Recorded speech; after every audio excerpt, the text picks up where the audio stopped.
제가 요즘에 많이 드는 생각은 내가 예수님을 믿고 진짜 좋은 점이 무엇인가라고 생각할 때 지금 살아가고 있는 이 순간 이전에도 그렇고 앞으로도 그렇고 제가 끊임없이 추구하고 의미 있고 가치 있게 내 인생을 채울 수 있는 그 무엇인가가 나에게 주어진 것이 참 감사합니다. 주님께서 지금 나에게 주신 일 혹은 사명 혹은 인생의 목표 이런 게 없었으면은 난 뭘 하고 살았을까라는 걸 생각할 때 굉장히 끔찍한 생각이 듭니다. 자기 자신을 위해서 의심을 해보는 게 굉장히 중요한데 근대의 철학의 문을 열었던 데카르트라고 하는 사람이 있습니다. 이 사람의 철학이 어디서부터 시작이 됐냐면 이 사람이 이제 철학자들은 생각이 많죠. 난로를 피워놓고 불멍을 하면서 소위 이 세상에서 확실한 건 뭘까? 내가 보고 있는 이 불, 이거는 확실한 걸까? 이 주변에 있는 많은 물건들이 있을 텐데 그거는 과연 확실한 것일까? 오감으로, 눈으로 이렇게 관찰하는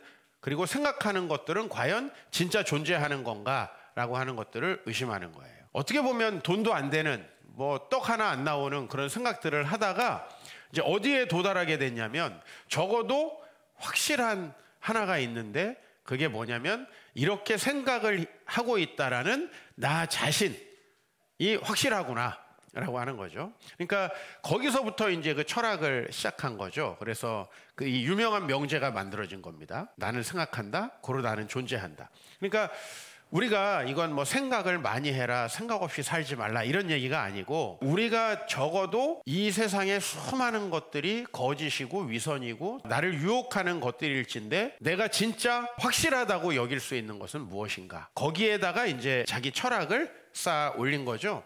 그래서 이제 칸트라고 하는 사람은 57세 때 자기의 첫 번째 책, 논문 이외의 책을 쓰게 되는데 이제 순수 이성 비판이라는 책인데 그 순수 이성 비판에서 이 사람이 하려고 하는 건 뭐냐면 적어도 내가 이성의 사유를 통해서 진리에 접근할 수 있는가 그 자체를 연구한 거죠. 예를 들면 내가 어떤 생각을 하는데 생각하는 내가 망가져 있어요. 제가 가끔 가다가 정신적으로 좀 문제 있는 분들을 만나게 됩니다. 본인이 생각하는 것을 쭉 얘기하세요.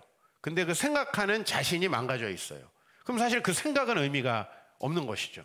그래서 이제 이 철학자들, 제가 지금 소개한 2명의 철학자는 자기가 앞으로 할 여러 사유의 작업들이 어디서부터 시작할 거냐를 되게 오랫동안 고민을 한 거죠. 가장 확실한 것에서부터 시작한다. 제가 살면서 이런 질문을 많이 합니다. 이 일을 진짜 해야 되나? 아마 우리 청소년들은 공부해야 되나? 또 여러분들은 주로 이제 하다가 보면 힘들고 귀찮은 일은 진짜 해야 되나? 이런 생각하고 좋은 일은 아무 생각 없이 덥석 물고 이제 그렇게 우리가 보통 삽니다. 그런데 이제 내가 이 일을 진짜 해야 되나? 라고 끝까지 의심을 해보는 겁니다.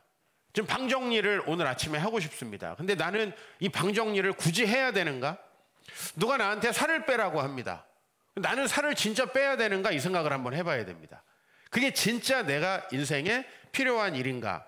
그래서 끝까지 의심해봤는데 이건 의심할 여지 없이 분명히 내가 해야 되는 일이다라면 그걸 하는 거죠. 이를테면 삶의 이런 자세를 말하는 겁니다. 그 철학자들이 이야기하는 것에 대해서 제가 배운 것들은 예를 들면 제가 어렸을 때 공부를 합니다. 그럼 하기 싫은 사람은 금방 머릿속에서 공부 이거 뭐해? 수학. 나중에 덧셈 뺄셈만 하면 잘 사는데 이제 이런 생각으로 바로 가요. 그죠? 그래서 이제 자기가 하기 싫은 거는 다 없애버리고 그 다음에 하고 싶은 거는 이거 꼭 필요하지. 그럼 음식을 먹으면서 즐거워하는 게 얼마나 중요한 건데 이러면서 이제 계속 먹는 거예요. 그러니까 우리가 보통은 이렇게 살아요. 근데 내가 이 일을 정말 해야 되는가라는 고민을 할 수 있는 어떤 기준이 저에게 생겼다라는 거죠.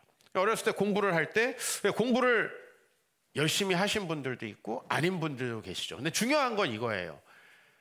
나는 왜 공부를 했는가?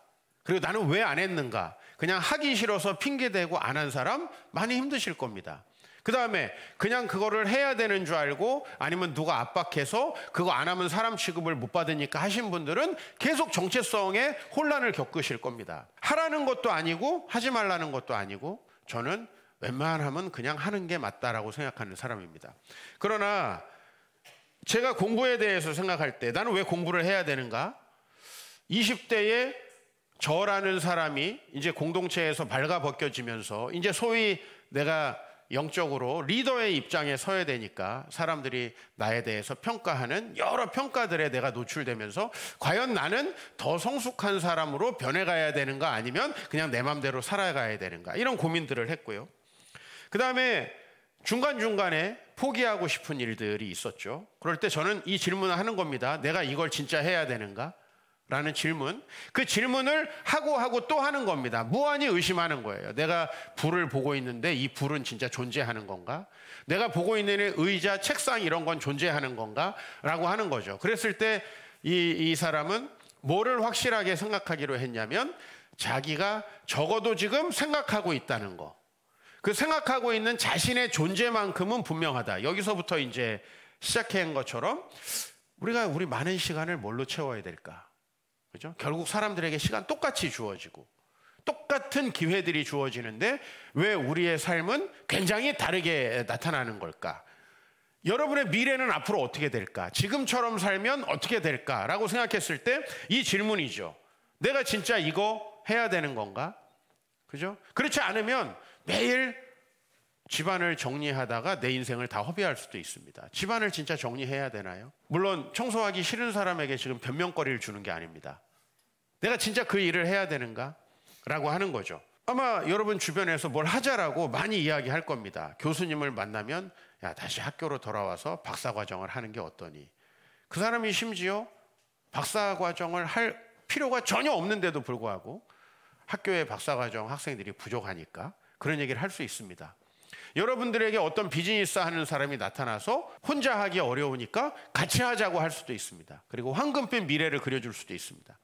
어쨌든 아주 여러 가지, 심지어는 화장실을 같이 가고 싶은데 혼자 가기 그래서 같이 갈래? 라고 할 수도 있습니다. 그럼 난 정말 같이 가야 되는가? 난 정말 그 일을 정말 해야 되는가? 라고 하는 거죠. 그런 질문들을 우리가 하지 않으면 우리 인생은 사실은 타인이 인도하는 대로 의미 없이 흘러갈 가능성이 굉장히 많다라는 겁니다. 적어도 우리 마음은 그 정도로 타락해 있는 거죠. 이런 그 생각들을 제가 하고 있는 중에 EBS 다큐멘터리를 봤는데 수학자들이 밀레니엄 난제로 7가지 질문을 과제를 제시하고 그 7가지 과제를 푸는 사람들에게 굉장히 거액의 상금을 건 이야기입니다. 그 7가지의 난제, 그러니까 수학이라는 거는 공식을 우리는 외우는 입장이지만 수학을 하는 분들은 그걸 증명을 해야 되잖아요. 증명. 그죠? 우리가 현상적으로 보이는 것. 그 중에서 이제 푸엔카레 추측이라는 이 난제가 있었다고 합니다. 그러니까 어떤 3차원 공간이 있어요. 3차원 공간에서 그 하나의 밀폐된 곡선, 그러니까 시작과 끝이 이제 있는 거죠. 이렇게 밀폐된 어떤 곡선에서 그 모든 곡선이 수축돼서 하나의 점이 될 수 있다면 그것은 구로 변형이 가능하다. 이 내용은 별로 중요한 게 아닙니다. 여러분들은 수학을 하는 분이 아니니까. 적어도 그런데 이것이 그 우주를 연구하는 사람들 되게 중요한 문제라고 합니다. 근데 이 문제를 증명한 사람이 나왔습니다. 그레고리 페렐만이라고 러시아의 수학자입니다. 그런데 이 사람이 이 문제를 풀었는데 이 문제를 그 사람이 풀었는지를 찾고 상금을 수여하려고 하는 데까지 오랜 시간이 걸렸어요. 왜냐하면 이 사람은 내가 했다 뭐 막 이런 것도 안 해요. 그래서 찾는데 오래 걸렸고 굉장히 거액의 상금까지 걸려있는 시상식에 결국 나타나지 않았고요. 수학계의 노벨상이 있죠. 필즈상이라고 최근에 이제 우리나라 어떤 수학자가 받았습니다. 40살이 되기 전에 굉장히 중요한 업적을 세운 사람입니다. 나이 제한까지 있어요, 심지어. 근데 그 시상식에도 이 사람이 끝까지 가지 않았습니다. 여러분, 어떤 사람이 엄청난 난제를 풀었는데 시상식에도 안 나타나요? 엄청 유명해지겠죠? 그래서 이제 이 사람에게 인터뷰가 쇄도합니다. 근데 이 사람은 끝까지 어떤 인터뷰도 하지 않고 이제 한국의 EBS 측에서 이 사람을 만나러 갔는데 그래서 이제 집을 찾아냈어요. 그 집은 여러분이 일반적으로 상상하는 그런 사회주의 아파트입니다. 정말 조경이나 어떤 유틸리티도 없는 그냥 네모난 건물. 이게 사회주의식의, 그죠? 색깔도 완전 후진. 상페테르부르크의 어떤 건물에 방 2개짜리 아파트에 살고 있답니다. 이 사람이 뭐라고 얘기했냐면 나는 돈을 원하지 않는다. 나는 원하는 걸 모두 가지고 있다. 2칸짜리 정말 작은 아파트에 사는 이 사람이. 그리고 이 사람이 인터뷰를 응하지 않다가 마지막으로 나는 인터뷰를 하지 않습니다라는 인터뷰를 마지막으로 하고 이제 아파트 안으로 들어갔어요. 이제 아파트 입구에서 딱 기다리고 있다가 이제 카메라에 잡혔어요, 이 사람이. 이 사람이 왜 그랬을까? 물론 이제 우리는 스스로 사회를 왕따시키는 많은 이런 비슷한 류의 괴짜들을 봅니다. 근데 저는 이 사람이 만약에 놀고 있고 집에 쓰레기만 모으고 있다면 괴짜로 취급을 할 것 같아요. 근데 보니까 이제 지금 현재 이 사람이 뭐 하고 있냐면 스위스 제네바에 있는 한 연구소 소속으로 뭐 충돌 관련 연구를 하고 있대요. 이 사람은 끊임없이 연구를 하는데 왜 사람들에게 나타나려고 하지 않을까? 이 사람이 원하는 건 진짜 인기나 돈 이런 게 아니라는 거죠. 수학 자체. 그리고 그 연구 자체가 이 사람에게 중요했기 때문에. 그러니까 이 사람은 시상식에 올라설 자격을 얻기 위해 시상식들을 다 거부하는 사람이다, 이런 생각이 들어요. 그러니까 진짜 그리스도인에게 상을 주는 상을 받는 걸 거부한다. 왜? 진짜 그리스도인이 되기 위해서. 그러니까 정말 순수하게 그 수학 연구에 대한 사명을 위해서 인터뷰를 하지 않는구나. 그래서 이제 러시아에서 이 사람은 군사 관련된 분야의 연구를 하다가 미국으로 갔다가 다시 이제 러시아로 갔어요. 그 이유도 뭐 어디 가면 유명해지고 어디 가면 나에게 돈을 많이 주고가 아니라 이 사람은 연구를 하고 싶었던 것 같아요. 그 연구를 위해서 좋은 환경을 찾다 보니 러시아, 내가 이 군사 무기 이런 연구하는 쪽에 있어야 되나 갔는데 그래도 미국보다는 러시아에서 묻혀 사는 게 낫다. 어렸을 때부터 좀 이 망가진 세상 속에서 나는 뭘 하면서 살아야 될 것인가 뭐 그런 고민을 한 저에게는 굉장히 충격적인, 굉장히 중요한 가르침을 주는, 이 사람이 크리스찬인지 아닌지도 내가 정확히 알 수 없지만 자기가 부르심을 받은 사명, 또 그 재능, 자기가 해야 될 일에만 순수히 집중하는 이 모습, 너무나 중요한 모습이라고 생각이 들었습니다. 예수님께서 공생애를 사시면서 얼마나 바빴을까? 그분은 3년 동안 많은 제자들을 만나고 또 많은 사람들을 고치고 이 세상에 충분한 가르침을 주고 십자가에 죽고 부활하시고 승천하셨습니다. 그 예수님의 공생애를 마가복음은 1장부터 아주 빠르게 스피디하게 기술을 합니다. 마가복음 1장 20절을 봤을 때 이 예수님이 뭐 하시냐면 제자들을 부르시고, 그리고 세베대의 아들 야고보와 요한으로 여러분 알고 있는 그 유명한 제자들을 부르고 예수님을 그들이 따르는 장면이 나옵니다. 또 조금 지나면 32절에 해질 때 모든 병자와 귀신 들린 자들을 예수께 사람들이 데리고 오는데 그 사람들을 만나는 장면들이 나옵니다. 이게 바로 이제 오늘 본문이 나오기 이전 장면이고요.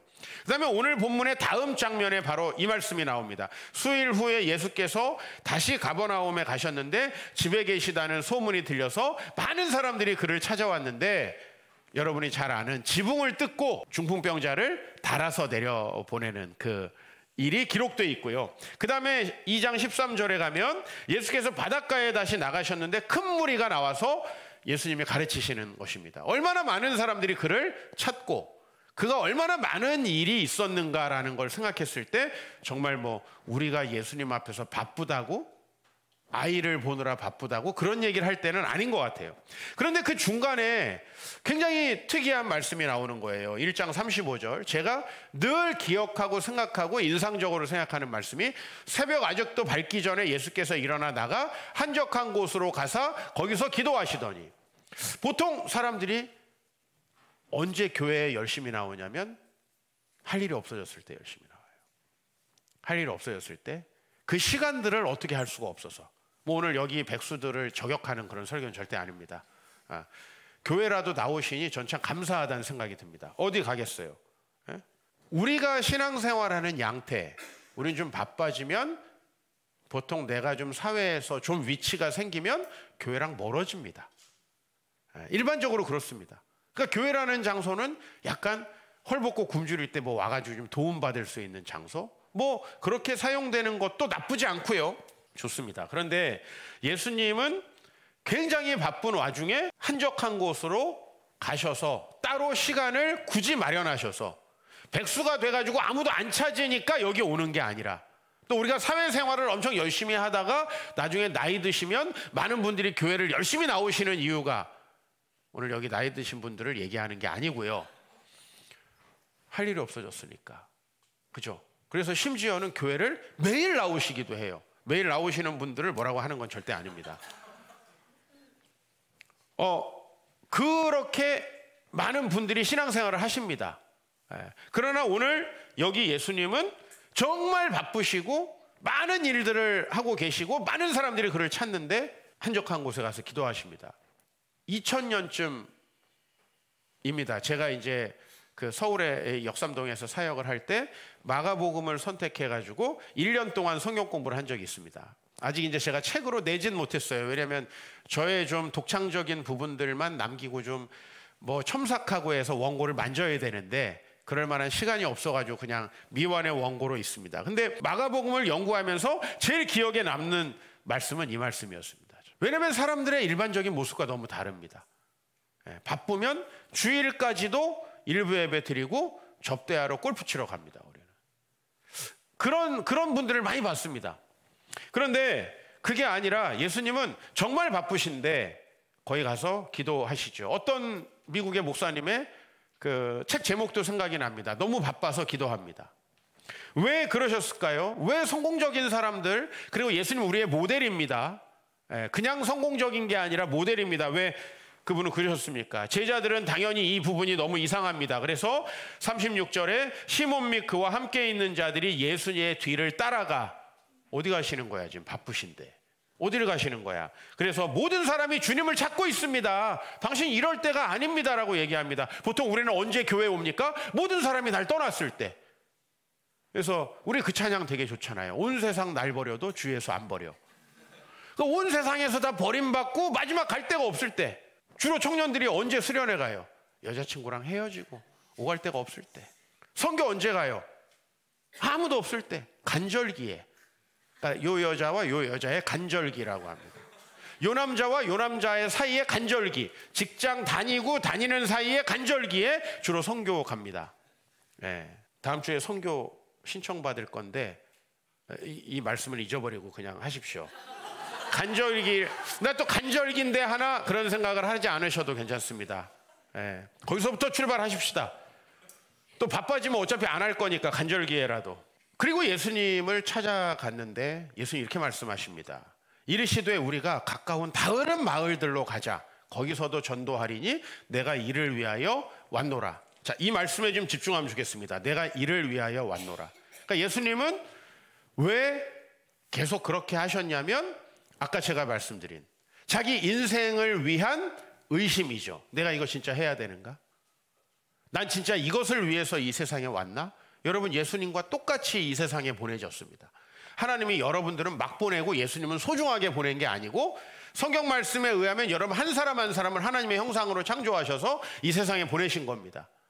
그러니까 우리는 우리에 대해서 굉장히 소중하게 여기고 우리 인생의 시간들을 내가 무엇을 위하여 왔는가에 대해서 생각해야 한다는 것이죠. 예수님이 그렇게 기도하시고 내가 이를 위하여 왔노라 하시고 사역을 해나가신 거예요. 그러니까 여러분들이 누군가가 무슨 일을 꾸준히 해서 어떤 업적을 냈다면 그 사람은 수많은 유혹들을 이겨낸 것이라는 사실을 알아야 된다는 거죠.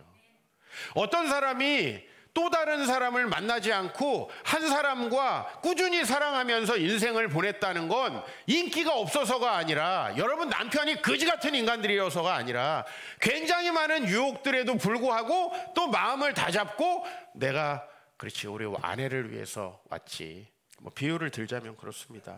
결혼도 안 한 게 왜 웃어?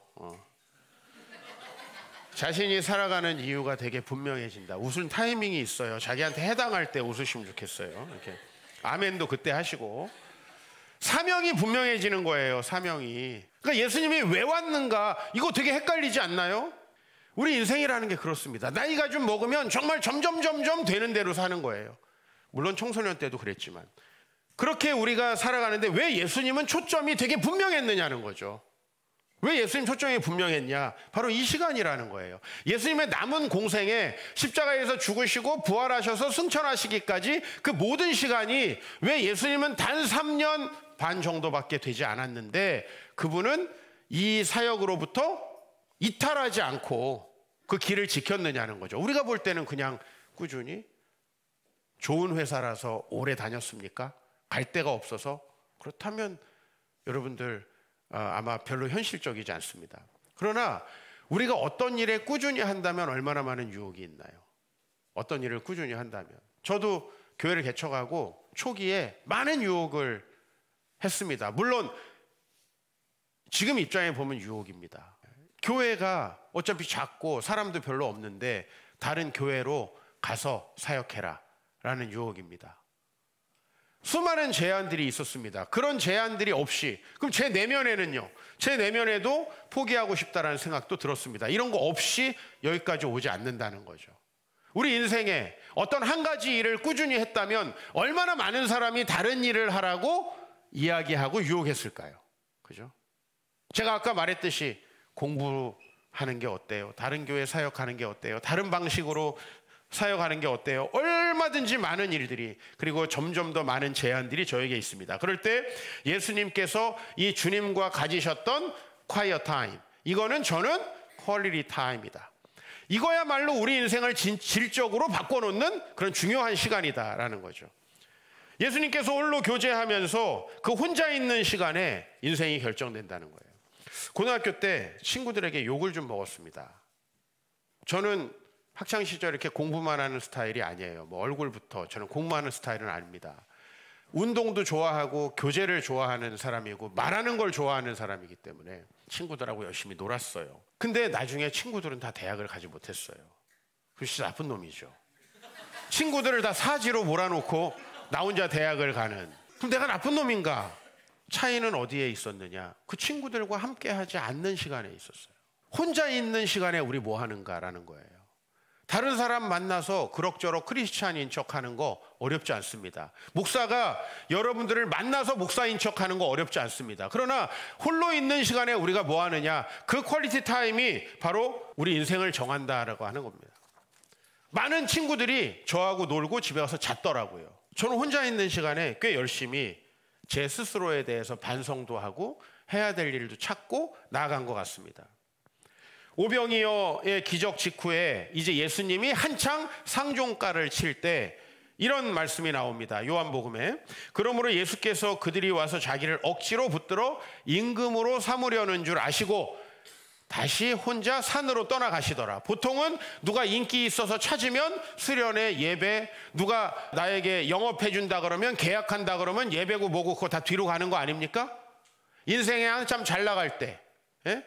아유 오늘도 데이트하자고 하고 너무나 멋진 사람이 나와 함께 놀자고 하면, 여러분을 컨퍼런스와 여행의 세계로 초대한다면 우리는 혼자 가는 시간들이 없어지지 않나요? 예수님은 정반대예요. 자기를 붙들어서 왕으로 삼으려고 합니다. 이건 되게 좋은 거잖아요. 근데 그 왕으로 삼으려고 할 때 혼자 산으로 가셨습니다. 내가 이것을 위해서 왔는가? 또 생각해 보시는 겁니다. 사람이 그렇게 타락해 가는 거 아니에요? 원래는 겸손했는데 뭐 좀 되니까 이것 저것 이런 사람으로 저런 사람으로 여러분들을 높여줄 때, 근데 예수님은 그때 또 혼자 산으로 떠나가시고 이제 얼마 후에 제자들을 만나십니다. 그리고 제자들을 책망합니다. 너희가 나를 찾는 것은 표적을 본 까닭이 아니고 떡을 먹고 배부른 까닭이구나. 여러분, 이 목사를 찾아와서 먹고 놀려고 하면 그 무슨 의미가 있습니까? 제가 여러분들하고 MT 가서 먹고 논다면 그것이 무엇을 위한 것일까요? 무엇을 위한 것일까요? 제가 여러분들과 만나서 커피 마신다면 커피 마실 사람이 없어가지고 그건 아닐 거 아니에요. 그렇죠? 무엇을 위한 것인가요? 예수님이 지금 오병이어의 기적을 일으키셨던 것은 무슨 이유입니까? 바로 그렇게 이 세상을 다스리시는 하나님께 너의 인생을 드려라 라는 거예요. 그런데 이 사람들은 떡에 도취되어 있다는 거예요. 그러니까 27절에 예수님이 썩을 양식을 위해서 니네가 지금도 돌아다니고 있다. 근데 중요한 건 영생하도록 있는 양식, 우리 인생을 고양시키고 여러분의 남은 인생 그리고 우리의 사후의 영원한 생명을 좌우할 그 우리의 추구함은 무엇에 대한 추구함인가? 내가 진짜 그것을 위해 그것을 해야 되는 건가? 라고 하는 거죠. 복수심이 막 차오를 때 이거 정말 내가 해야 되는 건가? 그죠? 우리는 불필요한 일들을 너무 많이 하거든요. 왜? 우리 감정은 늘 나를 속이기 때문에.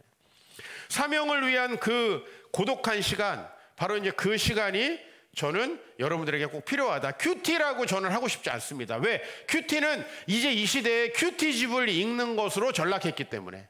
물론 그거라도 하는 게 어딥니까? 우리 청소년들 큐티집이라도 읽고 5분도 안 걸립니다. 밑에다가 한마디 나도 열심히 기도해야겠다 이래가지고 사진 찍어서 올리는 거 얼마나 유치하면 이거라도 해라고 하겠습니까? 그러나 지금 그 수준도 안 되는 사람들이 너무너무 많습니다.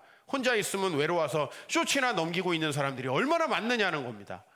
혼자 있는 시간에 여러분의 미래가 달려있는 겁니다.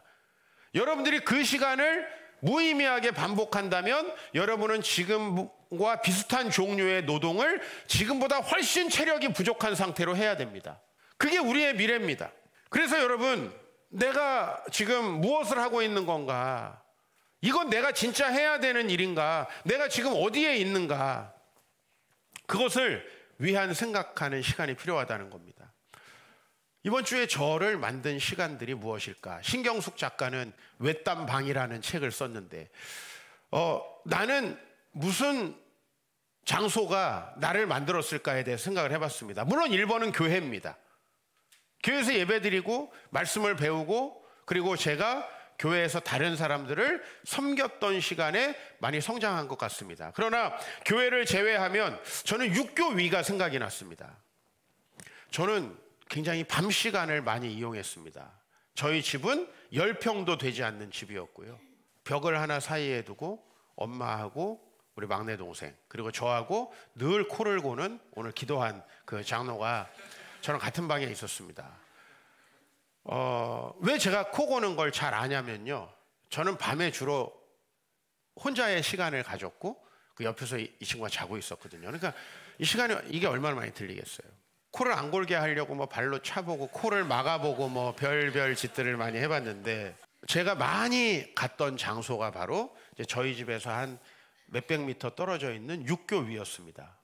아마 이거 우리 가족들 아무도 모를 거예요. 한 번도 같이 간 적이 없고 다 잠든 시간에 제가 갔으니까 생각도 많이 하고요. 어쩌다가 하나씩 차가 지나갑니다. 아주 번화한 도시가 아니었으니까. 그런데 그 육교위가 많이 생각이 났습니다. 제 자신 돌아보기도 하고 좀 이런 거 있죠. 우리가 별도의 공간에서 어떤 내 자신에 대해서 나는 뭘 하고 있을까라고 생각을 할 때 좀 그 생각이 잘 드는 곳이었던 거죠. 우리 집은 너무 좁고 그럼에도 불구하고 뭐 독서실이라든지 아주 제 퀄리티 타임을 마련할 수 있는 장소를 제가 돈 주고 살 수 있는 여력은 없었으니까 아마 저에게 모든 우리 가족들이 자는 그 시간에 물론 방학 때만 그럴 수 있었지만요. 그리고 그것도 시끄러울 때 이제 육교위에 갔습니다. 그리고 많은 시간을 생각했던 것 같아요. 그러니까 굉장히 많은 시간 동안 저는 달린 게 아니라 어디로 달려야 될지에 대해서 고민했습니다. 왜 달려야 되는지에 대한 생각을 했다는 겁니다. 그 혼자 있는 시간은 참 내 친구들보다 많았다는 생각이 듭니다. 그 혼자 있는 시간에 허비하지 않고 때로는 방에서 때로는 버스 정류장에서 많은 시간을 혼자 보냈는데요. 아시다시피 저는 그레고리 페렐만 같은 그런 괴짜는 아닙니다. 혼자 있는 걸 또 대단히 안 좋아하는 사람입니다. 청년들 예전에 제가 체력이 좋을 때 청년 사역할 때 저와 함께 있었던 사람들 제가 얼마나 많은 사람들과 먹고 마시면서 사역을 했는지 아실 겁니다. 근데 정말 중요한 시간은 뭐냐 하면 여전히 혼자 있는 시간이라는 거예요. 그 혼자 있는 시간이 아니면 우리는 다른 사람들과 하다가 인생이 끝난다는 거예요. 근데 너무 많은 사람들이 혼자 있는 시간을 너무 힘들어합니다. 기도 5분 하는 걸 힘들어합니다. 그리고 뭔가 시간이 조금만 나면 야 브런치 먹을래? 모든 게 깨지는 거죠. 그 혼자 있는 시간을 견디지 못해서 화장실 같이 갈래? 여고생들은 이때부터 망가지는 겁니다. 친구를 사귀지 말라는 게 아닙니다. 괴짜로 지내라는 게 아닙니다. 여러분에게는 그렇게 하나님과 여러분과 그리고 여러분의 인생에 대한 사유를 하는 그 시간이 반드시 필요하다는 겁니다. 이 말씀을 준비하고 있는 동안에 좀 이런저런 매체를 통해서 이제 한 권의 책을 접했는데 선을 긋는 연습, 심리학자 테리 콜이라는 사람이 쓴 책입니다. 책 앞부분에 자기 주도적이고 나다운 삶의 핵심은 바운더리를 치는 일이라는 겁니다. 바운더리. 어디까지가 나의 소관이고 어디까지는 아닌가. 예수님께 많은 사람들이 우리의 지도자가 되어 주십시오. 이번에 우리 지역구에 출마해 주십시오. 저도 그런 종류의 일은 아니지만 같이 어떤 사업을 하자고 하는 사람도 있었고, 그 주댕이만 크면 뭐 사업하나요? 하여튼 그렇게 사업하자는 사람도 있었고, 학교를 하자는 사람도 있었고, 다른 교회 사역을 같이 하자는 분도 계셨고, 아주 구체적인 거 한 가지를 얘기하면, 제가 우리 교회를 개척하고 1년 정도 지났을 때 저하고 전에 사역했던 목사님 전화가 왔습니다. 이제 꽤 큰 안정적인 교회 이분이 부임을 하셨고, 그리고 저에게 목회 어떠냐, 몇 명 모이냐, 나하고 똑같은 대우를 해줄 테니 우리 교회에 와라. 그 큰 교회 담임 목사님과 똑같은 대우입니다. 물론 거기에는 차하고 집을 구체적으로 명시하셨습니다. 퀄리티 타임이 필요하지 않을까요? 그냥 일반적으로라면 내가 좋은데 복지가 좋고 직장에서 연봉을 좀 더 주면 옮기지 않을까요?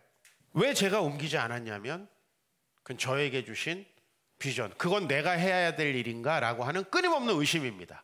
끊임없는 회의라는 거죠. 이걸 이제 데카르트는 제가 방법론적 회의라고 했는데, 그러니까 진리에 도달하기 위해서 자기는 회의를 해봤다는 거죠. 여러분들이 진짜 해야 되는 일을 고르려면 여러분 진짜 그것이 해야 되는 일인가에 대해서 생각해야 된다는 거죠. 혹시 이 선을 긋는 연습에서 하는 얘기는 그겁니다. 왜 개입하지도 않아야 될 일에 과도하게 개입합니까? 왜 오버합니까? 이 얘기를 합니다. 또 왜 주변 사람들이 도와달라 그러면 그거를 다 해줘야 된다고 생각합니까? 과도한 역할 수행. 그죠? 심지어는 내 욕심 때문에 애들 내려놓지 못하고 애들 위해서 헬리콥터처럼 떠돈다며요, 우리 엄마들이. 약간 귀신 같은 생각이 들어요. 이건 애들한테는 거의 재앙이다. 애들이 무엇인가를 혼자 할 수 있을까? 그래서 어른 되는 것을 막는, 내가 할 도리를 했으면 나머지는 주님께 맡기는 거예요. 제가 목회자로서 여러분 바꿀 수 없습니다. 제가 할 도리를 하고 나머지를 하나님께 맡기는 연습을 안 하면 저는 아마 맨날 우울증 걸릴 거예요. 제가 목회하는 분들이 이 정도 상태로 살아간다? 그거에 대해서 견디지 못했을 것 같습니다. 그러나 하나님께서 바꾸신다라고 생각하고 제 할 도리만 하는 거죠. 내 일이 아니면 아무리 좋은 제안이라도 아닌 겁니다. 그죠? 아무리 우리 형제분들 기준으로 한다면 젊고 예쁜 아가씨들이 나타나도 내가 책임질 혹은 내가 욕망할 대상은 아닌 겁니다. 그게 그렇게 쉽게 되지 않는다는 겁니다. 지켜야 될 것은 포기하고 지키고, 하지 말아야 될 일에 대해서는 포기하는 거 굉장히 어려운 일이라는 겁니다. 인생을 살아보시면. 그게 굉장히 쉽지 않습니다. 또 어떤 목사님이 저 송파에 있는 어떤 부동산도 있는, 지금도 아직 우리 교회 부동산 문제가 해결 안 되는데 부동산이 다 있는 교회로 저를 소개해 주셨습니다. 이거는 내가 개척하고 3년쯤 지났을 때 일입니다. 여러분에게 다 일일이 얘기하지 않았지만 어찌 유혹이라는 게 없겠고 내 길을 가는데 어찌 아무런 일이 없겠습니까? 그러니까 우리는 퀄리티 타임이 필요하다는 거죠. 욕심을 버리고, 여러분 인기가 목적이 아니잖아요. 아이돌이 목적이 된 세상. 이번 주에 우리 1호 참여 수업이 있어가지고 아유 참 불편합니다. 엄마들만 있는데 혼자서 이렇게 백수처럼 가가지고 이렇게 좀 불편한데 참여 수업에 갔었습니다. 상당히 여러 아이들이 아이돌이 되고 싶다고 하더라고요. 인기와 돈 같은 것이 목적이 될 수 있습니까? 방법론적 회의를 좀 하면 좋겠다라는 겁니다. 그거 정말 내가 그것을 하려고 이 세상에 하나님이 나를 보내셨나? 물론 하나님을 알 수 없으니, 그리고 여러분들 대부분의 인생도 지금까지 그렇게 사셨겠죠. 하나님이 없으니. 그러나 하나님이 적어도 우리에게 있잖아요. 타인들의 제안, 타인들의 욕망에 흔들리지 않고 우리가 어떻게 우리의 길을 갈 것인가. 그랬을 때 저는 이제 한 분 한 분이 새롭게 보이는 겁니다. 자기만의 길을 가는 분이 새롭게 보입니다. 제가 자주 보는 다큐멘터리 채널이 있는데요. 그 채널에서 웬일로 교회에 대해서 아주 따뜻한 다큐멘터리가 하나 떠서 이번 주에 보게 됐습니다. 123년 된 교회인데요. 이제 그 전라북도 완주에 선교사님이 세웠던 교회인데 8년 동안 폐허가 된 교회. 이 교회가 산중교회더라고요. 진짜 산 위에 있어요. 산 위에. 그래서 이제 아무도 거기 사역을 하지 않아가지고 완전 폐허된 교회에 한 목사님 부부가 6년 전에 가게 되셨다고 합니다. 거기서 정말 그 지역 분들에게 농사를 도와줘 가면서 같이 농사를 짓고 또 남는 땅에다가 그분들이 농사 짓지 않는 것들을 지어서 나눠주면서, 그리고 추수하는 날, 모내기 하는 날 붕어빵 기계 가져가 가지고 참을 만들어주면서 이 마을을 살리고 아주 행복하게 목회를 하고 계시더라고요. 저는요, 어떤 생각이 드냐면 되게 많은 사람들이 가지 말라고 했겠다라는 생각이 들었어요. 네? 그 자기만의 길을, 그 정말 프랭크 시나트라의 노래보다 더 멋있는 그 마이 웨이를 가려고 하는데 그 길은 일반적인 사람들은 이해 못하죠. 제일 이해 못하는 사람은 부모님이실 거고요. 근데 그 길을 가서 너무너무 해피하게 그 마을을 바꾸어 놓으신 거예요. 네? 이 농촌에 할머니들밖에 없어요. 난 뭘 해야 될지 모르겠어요. 이런 목사님들이 제 주위에 많거든요. 근데 그분은 그분들과 함께 동화돼서 자기의 달란트로 그 이웃들을 섬겨서 너무 행복하다. 그 다큐멘터리에 잡힌 그 마을 사람들의 얼굴도 너무 해피한 거예요. 그리고 8년 동안 폐허가 되었던 그 교회는 정말 아름다운 교회로 바뀌어 있더라고요. 남다른 선택을 하기 위해 그는 얼마나 질적으로 우수한 퀄리티 타임을 가졌을까. 여러분, 그런 게 없으면 지금 아마 가고 있는 그 길이, 여러분이 가고 있는 그 길이 나중에 엄청 후회하는 길이 될 겁니다. 세상 그렇게 만만치 않거든요. 사탄은 놀지 않거든요. 근데 중요한 건 그 퀄리티 타임이 없으면 여러분들이 후회할 길을 가고 있다라는 사실 자체를 전혀 인지하지 못합니다. 물론 인지하지 못하니까 그 길을 가고 계시는 거겠지만요. 그리고 저희 아버지가 경기도 오산에 가게 되셨던 그 일이 생각나더라고요. 1981년에 저희 아버지가 오산으로 먼저 1차적으로 이제 경기도 평택에서 나중에 오산이 된 지역인데 그 지역을 가게 되셨습니다. 제가 거기 가가지고 처음에 굉장히 충격이었어요. 지금 생각해보니까 진짜 충격입니다. 당시에는 그렇게 큰 충격을 받지 않았는데 정말 쓰러져가는 천막이에요. 천막도 종류가 다양합니다. 정말 쓰러져가는 천막, 막 덧대고 덧대서 쓰러져가는 천막인데 난방시설 전혀 없고, 강대상은 멀쩡해요. 이 강단은 왜? 좀 높으니까. 요 밑에는 스케이트장인 거예요. 눈이 새가지고 여기에 얼음이 쫙 얼어져 있습니다. 그곳에 교회가 없어지면 안 된다고 저희 아버지가 가셨는데 얼마나 많은 고민이 되셨을까. 그죠? 우리 세 자녀를 사랑하셨을 텐데 거기서 저희가 여러 해를 살았습니다.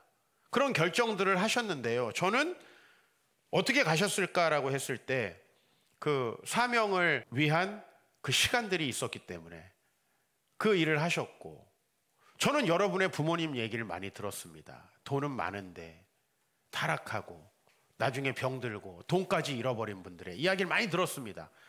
그런데 사명으로 그 인생을 채우셨던 모습만큼은 저의 인생에 굉장히 큰 멘토의 역할을 하고 있다라는 거죠. 여러분, 혼자만의 시간을 꼭 가지세요. 그리고 여러분, 배우자가 혼자만의 시간을 갖는다고 할 때 물론 그 시간에 야구를 볼 수도 있고 쇼츠를 볼 수도 있습니다. 내버려 두십시오. 그리고 바라건대 그 시간이 정말 하나님과 여러분 인생에 대해서, 좋아요, 하나님을 빼더라도 여러분의 인생에 대해서 진지하게 고민하는 시간이면 좋겠습니다. 그 시간들이 없으면 여러분 지금보다 훨씬 비참한 미래가 여러분 미래에 기다리고 있다는 사실을 꼭 기억해야 됩니다. 사탄은 그렇게 우리를 무너뜨리고 망가뜨려 버릴 것이거든요. 그래서 정말 여러분 홀로 있는 시간을 연습을 하셔야 된다는 거예요. 우리 아들들에게 정말 이 말씀을 전해주고 싶어서 또 이 설교를 준비했습니다. 혼자 있는 시간에 실패하면 다 실패하는 겁니다. 그 시간을 뭔가 나에게 의미 있는 시간으로 바꾸지 않으면 100%입니다. 그건 어려워집니다. 그랬을 때 여러분, 우리가 어떤 시간들이 필요할까요? 꼭 기도하는 시간, 홀로 개인 기도하는 시간으로만 제가 여러분에게 말씀드리진 않겠습니다. 그러나 그 시간을 통해서 여러분을 정말 객관화시키시고 진짜 내가 해야 될 일은 뭔가? 반대로 말하면 이 일은 진짜 내가 나의 지금 30대에 해야 되는 일인가? 지금 내가 오늘 이런 일로 내 인생을 허비해도 괜찮은 것인가? 이런 진지한 고민들을 하시면서 그럼 어떻게 하면 내가 내 자신을 좀 더 의미 있는 일에 투자할 수 있을까? 고민하면서 이렇게 여러분 하루하루가 좀 사라졌으면 좋겠다. 그렇게 여러분은 우리 인생 모델이신 예수 그리스도를 따라가다 보면 아, 내가 그렇게 하길 정말 잘했구나. 그 혼자만의 시간, 그 퀄리티 타임이 내 인생을 바꿨구나라는 걸 기억할 수 있을 것입니다. 기도하겠습니다.